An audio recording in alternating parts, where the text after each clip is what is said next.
And I'm your girl, Lady T. Just wanted to come in here and talk to you guys for a minute about the Real Housewives of Atlanta reunion part 3. Y'all already know we've been waiting for this for the past at least 2 weeks because we already knew that it was going down yesterday. And when I tell y'all, they spent the entire hour dragging Kim. I never seen nothing like it. Like, it was really like watching somebody it was like watching a slow death. It was really crazy. But you know what? She deserved every part of it. Like, anytime the entire cast, and even with Portia kind of, being a little easy on her, she even had something to say. So when the entire cast has a problem with you, maybe it's not them. Maybe it's you. You know what I mean? And it was just crazy. I mean, of course, we already saw from the beginning that it left off from last week's episode with Nene just continuing to drag her about the whole parking meter. Well, not the parking meter, the whole parking spot incident. And we get the famous, "Where is your scooter? Where is it?" That had me laughing the whole night. Actually, it's been having me laughing since I got a clip of the upcoming episode. I was like, yes, I can't wait to hear "Where is your scooter?"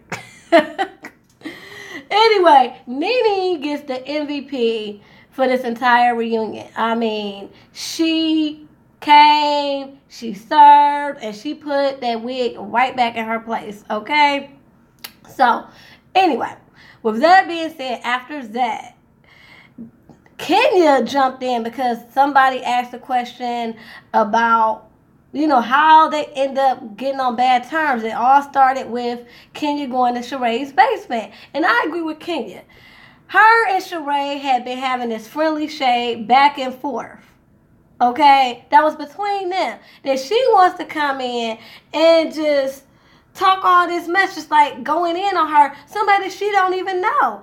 And at first, when we first saw her going into season, the season finale of season 9, everybody was here for it because Kenya does the most. We all know this. She always has so much to say about everybody and their relationships, their husbands. She always got so much to say. So we was here for Kim kind of putting her in her place. But my thing with that is, okay, you coming back as a friend of the show for season 10. You know you're gonna have to deal with this woman. So why not just leave it where it was at? Okay, you threw your shade, you spoke your mind, you had your friends back about her going down your friend's basement uninvited. Get it, got it, good, okay. But when you come back for season 10, you should have just gave everybody a clean slate. Like us reviewers, we give everybody a clean slate each season. So you should have just left that shit in the past. It was stupid anyway. It was a stupid argument to have in the first place. But hey, y'all had it, move on. So you come in there, you still talking about her. The first thing you do when you see her is make fun of her marriage. Talking about, I don't know if it's real, it's fake. Like, you don't even know her. It makes you look exactly what Candy was saying, like a fan. You sitting up here bringing up all this stuff that's been going on during seasons that you weren't even there. Like that whole thing about Kenya hiring fake boyfriends and all this other stuff. Honey, you weren't even there, okay? So why are you bringing that up? I'm like, come on. You really are looking thirsty and like a fan. So I'm glad Kenya got her together too. And let me tell you, Cynthia was giving me life because, she's the mediator. She's kind of like the one that don't have no problems with anybody. But even she was just like, I'm done. Hey, how you doing? Let's see. Who just joined the chat? What's up? Yeah, we talking about Real Housewives of Atlanta. Okay. Let me tell you. I just didn't understand that. Like, you come in here, you talking about, like Candy said, stuff that didn't even involve you. So it's kind of like a bywig, So then after that, we get to this whole thing with Kim insinuating that Candy wanted to eat her box or whatever. And she was saying that she didn't. See, Candy's thing is, okay, first of all, when I got mad and called Kim out on it, she said it was edited and that she didn't say it. And Candy was like, well, if that's the case, then please, let everybody know that it's not true. Kim did do that. But like Candy said, when I asked Sheree said you did say it. So between Sheree and Kim, they don't know what the heck is going on. They don't know which way is up. Even though they consistently are getting caught with footage. Bravo is good for rolling back that footage. What's going on? How'd you feel about the Real Housewives of Atlanta yesterday? Wasn't it epic? I know, right? So, with that being said, you sit up here. Sheree is saying you did say it. You saying you didn't say it. And so I'm with Kim. I'm with Candy. I don't know who to believe. And the fact that you sitting up here insinuating that I would ever want you. Like she said, never ever. And the fact that when Candy asked her, like, okay, so which one is it? Did you say it or did you not say it? She brings up the whole situation of them going to the Bahamas. And I was not mad at Candy for throwing that situation with Kim and DJ Tracy under the bus. I was not mad about that because guess what? You sat up here and you trying to basically judge me about what I do, because what's the first thing you said when you was with Sheree? You said, I know a lot about Candy and her husband. First of all, like Candy said, when her and Ty were getting together, y'all weren't even cool. Matter of fact, I think you were leaving right when they started dating. You were leaving the show, and that's around the time when you was calling her place that she just bought in the hood or whatnot. Like, Kim, you just need to go somewhere. Like, I just can't. So anyway, with that being said, you sit up here, you want to judge her. So, like she said, while you judging me, you was sitting up there with your girlfriend in the Bahamas while we were vacationing and cuddling up with your girlfriend while your kids was in another room. Okay?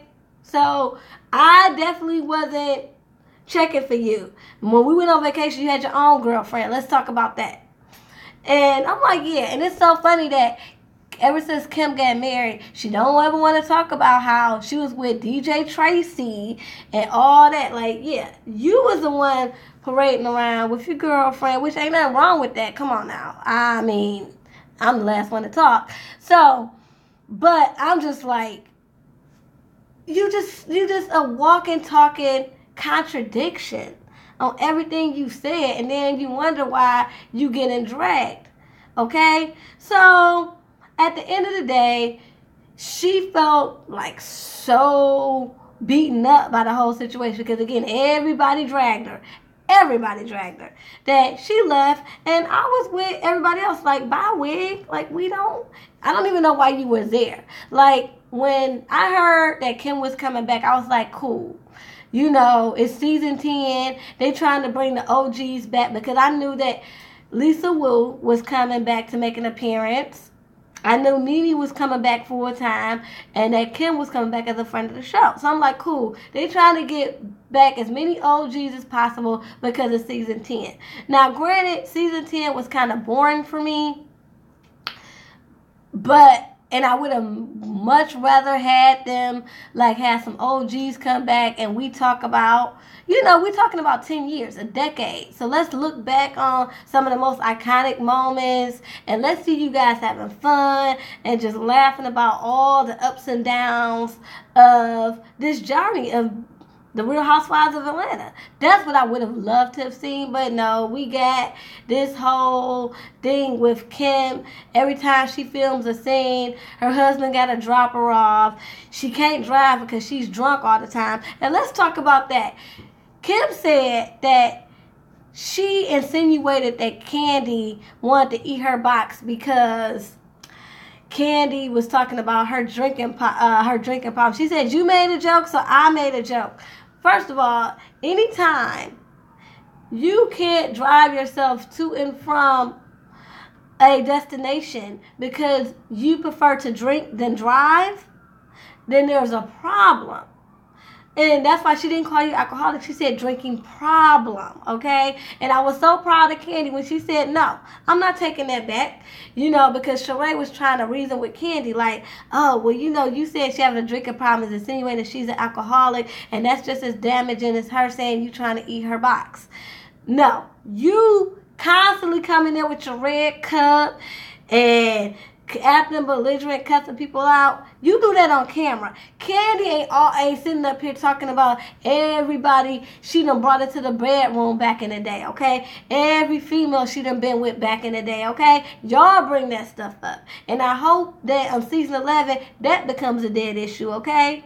So, no, we're not even going to do that. Hey. So, anyway, Kim is just toxic. She was toxic every time she would come in there and film.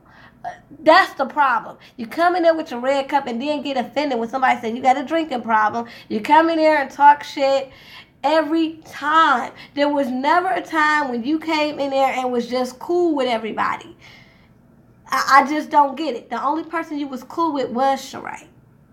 That's the only person. Even when you sat down with Candy, Candy had to basically put you in your place and say, who the fuck are you cussing at, to calm you down for y'all to even have a civilized conversation. And that's another thing. You gonna tell Andy Cohen when the reunion was over that you was being hammered by 5 black women. And I'm like, wait a minute. Candy throughout this whole season have been trying to be cool with you. Like, even at Sheree's party at the end of season 9, Candy sought you out and said, hey, you know what? Whatever we went through, the past is the past. Forget about all that money and all that legal issue with Tardy for the party. Time has passed. Let's be cool. She left it at that. Okay. Even with this, when she said that, hey, I want to go talk to Kim about how she always gets up and leaves and does not really be engaging, she even said, I'll do it because I feel like, me and her, my kids, my daughter and her daughter were really friends. We used to take vacations together. So on the strength of that, I go talk to her. So Sheree won't say nothing to her. I go talk to her and just see if she can understand where we're all coming from. Candy was trying to be the peacemaker, and that's why she wanted to sit up there and have a conversation with you. But again, you start cussing at her, and even with that, once she checked you, y'all had a good conversation, so she thought that y'all were cool. But the fact that you sit up there and, again, want to judge her, want to comfort her, and want to make it like all they want to do is comfort you, no, you made it combative, okay? You made it combative. So all this, woe is me, and then trying to act like, okay, it's all these black women, and you thought Andy was going to fall for that? You thought because Andy was white that he was going to empathize with you, that these black women were coming for you? Girl, bye. First of all, Andy, you can tell that Andy loves the Real Housewives of Atlanta. You can tell he gets his life by doing the Real Housewives of Atlanta reunion. Like, you can tell that that's his favorite. Just by his reactions, by watching them going back and forth last night. Like, come on. So that's number one. Number two, you can tell that he's not, that's just not his thing to play the race card. So you was not going to get any sympathy from him. And I was so proud of him for saying, I couldn't give you any positive questions because everything that you given us was negative. And I'm like, thank you, Andy. You speaking up for everybody. There was no positive scene ever. Never once was Kim like, you know what? I want to put a stop to this. Let's just sit down and have a normal conversation. And that's why I was mad when you made it seem like all of them were coming for you. Because Candy, like she said, on the strength of that y'all used to be cool, and on the strength of that she came to you. Again, she sought Kim out at Sheree's party. Remember the season finale of last year. She seen Kim out and told her, hey, I want this to be done. So for somebody reaching out to you and you still want to make it like, oh, they just want to drag me. No, that's not how it's going down. That is not what happened. And you playing the victim is not going to work. So I'm just done with Kim. And then her saying like, oh, racism, wasn't so prevalent before social media. And I'm like, Kim, really?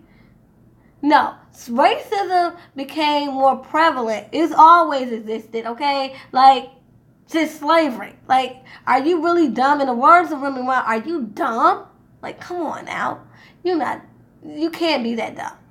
So, we go from slavery to the civil rights movement to the Rodney King to Malice Green, all this to having to have affirmative action, all that, but racism doesn't exist. I don't think so. I mean, I'm just gonna need you to have like some simple intelligence, okay? That's it. That's all about that. It's just stupid. So the fact that you said that, first of all, was perplexing. But secondly, even if you're saying that social media has given people the platform to continue to speak about it, yes, we're going to continue to speak about it because we still have things going on, such as the Trayvon Martin incident, such as people having to still boycott we still have to boycott places such as Starbucks, such as the Waffle House. I mean, come on, such as Planet Fitness. This stuff is still going on, but you want to act like, oh, it's because of social media. No, social media is actually holding people accountable. Yes, social media can be messy. We all know that. Everybody got to put their 2 cents in on certain stuff that has nothing to do with them. This is true. But social media also gives us the opportunity to shine light on things like that. Like if we didn't have people sharing videos and calling attention to what's going on, we wouldn't be having a opportunity to hold people accountable. Hold this up and put a microscope under it, okay? And say, hey, what are y'all going to do about it? Do y'all really think that Starbucks will be shutting down for their tolerance training class that they're about to be doing in May if it wasn't posted on social media? No. Do you feel like people will be held accountable at Houston's when they sat up there and T.I. boycotted Houston's and put that to the forefront? And they wouldn't have you think they would have really issued a public apology if it was not for T.I. not only boycotting but posting on social media and calling attention to this situation? No, that would not have happened. Like, come on. Like, let's be real here. You can't just blame social media and be like, oh, everybody has an opinion and everybody wants to make it about race. Yes, I understand that sometimes a roach is a roach. You don't have to mean nothing by it. It doesn't have to be a black or a white thing to have roaches in your mind. I get that everybody doesn't think like in a discriminatory or racial context. But for you to be in your 30s going into your 40s, you lived and learned. I'm going to need you to be a little bit more sensitive to what's going on. And the fact that you use that situation, you use the fact that, oh, it's so much going on with racism now, it's so much racial tension. You use that as an excuse at first with Andy when he went back there. Like, it's so much racial tension and all this. We shouldn't even be talking about racism. Okay. So you use that at first because that's true. Racial tensions are at an all-time high. And then you flip it in saying that social media is the reason. And I'm like, you cannot ignore what's been going on. It's just really ridiculous.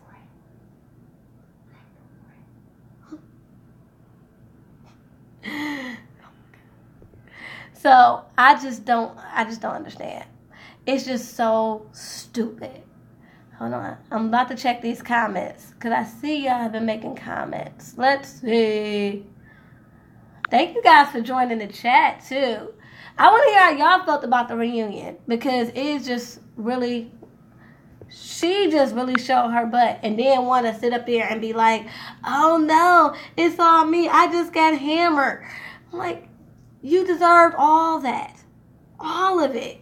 But anyway, y'all, I'm about to get off this live. Just wanted to say hello and wanted to just see what everybody was thinking about this reunion because it was crazy. And her, Croy, they need to just go on back to their own show. She kept mentioning that she has her own show. And that's another thing. She was talking about, oh, got my own show on for 7 seasons, bitch. I'm like, first of all, no one watches your show. Check out the ratings. No one watches Kim's show. And again, all y'all got to do is just Google the ratings to know that no one watches the show. Okay? And she's talking about she's the only one who had a show. I know for a fact that Kandi has been offered a show, but she's chosen to stay on Real Housewives because you get paid, because the franchise is established, you get paid more. It's a bigger platform. Now, this thing with Escape, which I've gotten a little tea on that, is that they're thinking about bringing back a season 2 for Escape, and they're going to try to maneuver that so she can do both shows. But okay, that's already been established. They were a group in the 90s. They had a successful little season with Bravo. Their tour earned almost $100 million. So they're established. So when she does go to another show, she ain't gonna be stupid about it. She's been offered a show. And a show, actually her own show even before the whole Still Kicking It thing. So no. Nene, I don't know. I just know Nene has been offered other projects outside of reality TV. Broadway, The New Normal, going on tour, doing her one-woman show. So there's other things that they've been doing outside of reality TV that's allowing them to earn their coin. That's the only thing you got going on. You talk about Cashmere, gross $15 million. Bitch, where? I Googled that this morning. I mean, some of that stuff you can't even order. It's out of, you can't even order it. Like, half of your product line is obsolete. Like, you got some creams for skin rejuvenation and things like that, but like a full line, you don't have a full line. Like, so stop it. So you got Cashmere and then you're doing tardy for the Don't Be Tardy. And again, you talk about Kandi's show being boring. That's what you said when she called you a fan. You must be a fan of Kandi's because, let me guess, she gave you a little one hit, which you didn't even sing on. You sounded so horrible. That's not even you singing, sweetie. That's auto-tuning Kandi. Yeah, check that out. Then, you such a fan, we can't even watch her show without even hearing Kandi's voice or the song that she helped write and produce for you, Don't Be Tardy.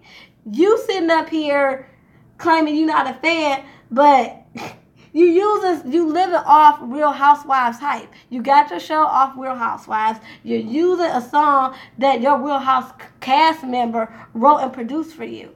Like, stop it. You're a freaking fan. And then that, Kandi took that L. Which, if I was her, I would have been sued you. But again, she thought y'all were friends. That's part of if that's part of any. If Kandi has a problem with anything, if I think Kandi is a fault for anything, sometimes it's being a little too generous, and people want to turn around and make her seem like she's bitter. No, if you pay attention, Kandi will give you her last, and then she'll turn around and cry.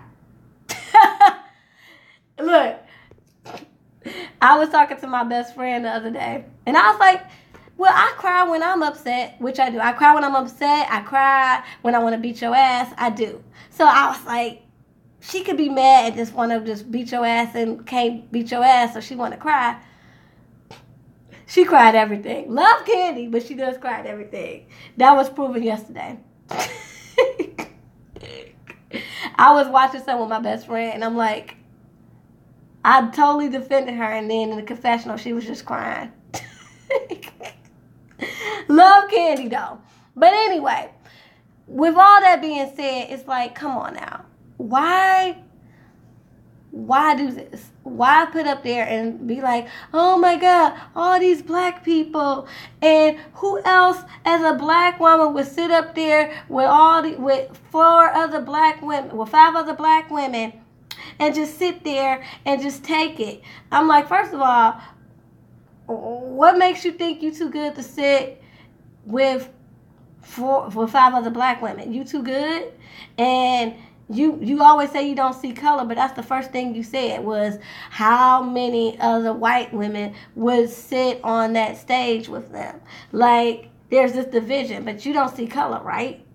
Like, everything about Kim on this reunion made her look like a freaking idiot. Everything from episode 1, 2, and 3. I just can't. I mean, she just completely showed her ass and then is mad that Andy didn't ask her one positive question and wanted to play the victim. You had nothing positive about you. I would be surprised if they even film her show. Andy needs to fire her. Bravo needs to get rid of her. I think we should do a boycott of Kim. Let's do that. I don't think she's racist, but I do think that she is definitely racially insensitive at times. Like, she doesn't think before she speaks. And that's a little different than being racist, okay? Because being a racist is a strong word. But yes, she definitely needs to think before she speaks. And, I mean, because you can't say stuff like, equate somebody's house having roaches, and that equates to being dirty, like they say, then being in the projects, to black people, because we were segregated and regulated to being in the projects, while the white people were, in the outskirts or in anywhere that was outside the inner cities. So it's a long line of implications with saying that, just like watermelons and like can you say it, like watermelons and chicken. You can't say that. You just can't.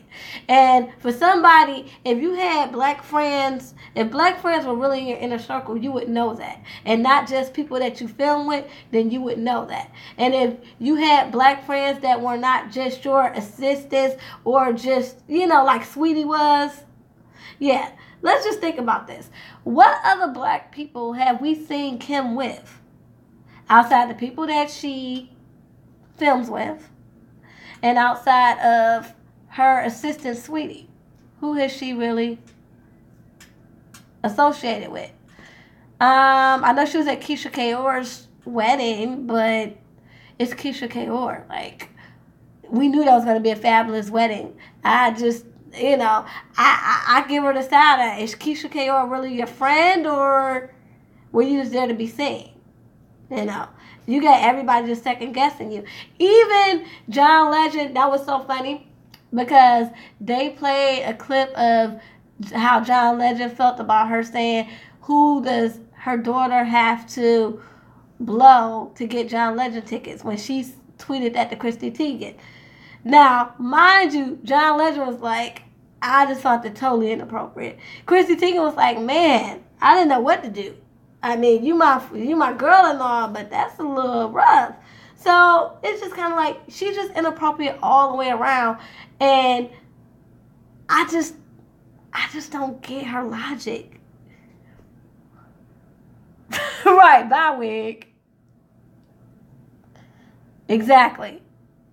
She will never. Okay. Right. I don't think she's racist. I'm sorry, I'm responding to a comment.